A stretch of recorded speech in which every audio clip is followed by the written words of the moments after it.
नमस्कार मित्रों, नमस्कार। आप सबको मेरा नमस्कार। मेरा नाम अश्विन वैद्य है। आज मैं आपको दो अच्छी बातें सुनाने जा रहा हूँ। ये दिल बड़े बड़े वादे नहीं, छोटी छोटी खुशियाँ चाहता है।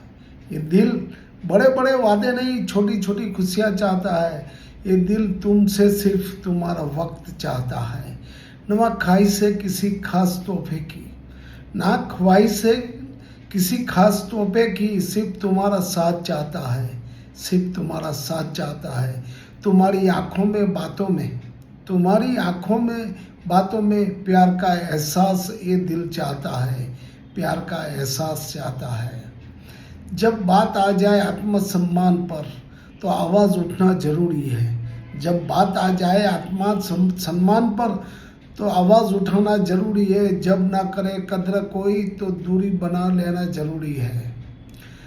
कब तक झुकते रहे हम, कब तक झुकते रहे हम किसी के अपमान के आगे। खुद की सम्मान के लिए कभी कभी एतराज़ जताना जरूरी है। Thank you, thank you, thank you.